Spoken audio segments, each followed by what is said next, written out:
파스테르의 거울 이성질체 발견에 대한 내용입니다.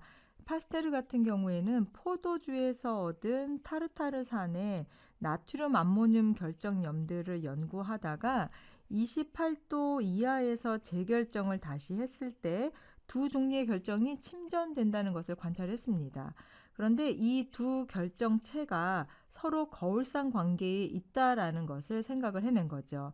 그림에서 보는 거는 파스테르의 원본 스케치 그 결정 모양입니다. 자, 하나는 용액에서 우회전성을 갖고 있는 거, 하나는 좌회전성을 가지고 있게 그 스케치를 해 놓은 거고요.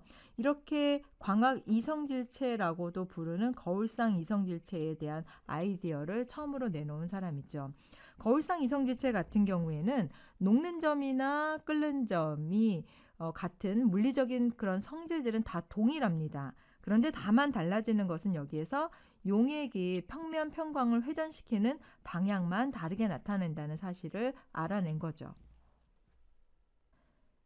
지금까지 거울상 이성질체가 존재한다는 사실에 대해서 설명을 했습니다. 이제 배열에 대한 내용을 공부해 보도록 하겠습니다.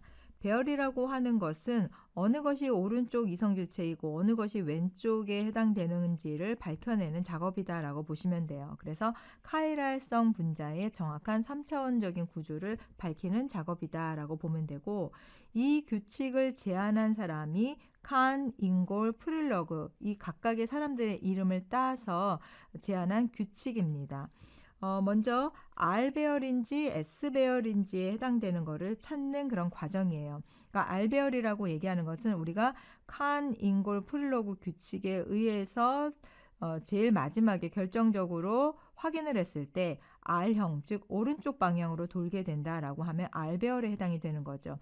여기서 R이다라고 하는 것은 라틴어에서 올바른이라는 그런 의미에서 유래가 됐고요. 시계 방향을 의미합니다. S 같은 경우에는 왼쪽이다라는 의미를 가지고 있어요. 이 경우에는 반시계 방향으로 그려졌을 경우에 우리가 S 배열이다라고 표현을 하는 거죠. 자, 카닝거 프릴러그 순차 결정 규칙은 몇 가지 그 규칙 방법이 있습니다. 제일 첫 번째 규칙은 원자 번호에 해당이 되는 거예요. 일단 원자 번호가 크면 우선순위를 높게 잡습니다. 여기서 우선순위가 높다는 거는 번호 1번을 부여해 준다는 뜻이에요. 그리고 원자 번호가 가장 작은 원소가 순서대로 잡아서 4번으로 이렇게 내려가겠죠. 지금 같은 경우에는 브롬이 가장 원자 번호가 크기 때문에 우선순위가 가장 높은 것으로 볼 수가 있고요. 수소 같은 경우에는 그 우선순위가 가장 작다. 일반적으로 보통 수소가 4번이 되겠죠. 자, 이때 수소 같은 경우에는 삼중수소도 있고 중수소도 있고 이제 일반적인 수소도 있을 거예요.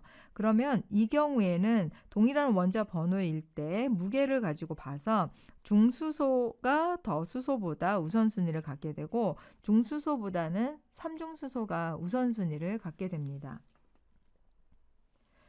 두 번째 규칙은 치환기 내에서 첫 번째 원자를 순위로 지정할 수 없을 경우에는 그 다음 원자로 순위가 넘어갑니다. 그래서 그 차이가 발견될 때까지 두 번째, 세 번째, 네 번째 원자까지 비교를 하는 거죠. 지금 그림에서 보면 C 똑같은 동일한 탄소가 있는 경우에 그 다음으로 넘어가게 돼요. 그래서 그 다음에 수소가 있느냐 탄소가 있느냐를 비교해서 탄소가 있는 경우에 우선순위를 부여를 해줍니다. 또 똑같이 O가 있는데 그 다음으로 넘어갔을 때 하나는 탄소가 있고 하나는 수소가 있다. 그러면 이번에는 우선순위 역시 오른쪽으로 부여를 해주는 거죠.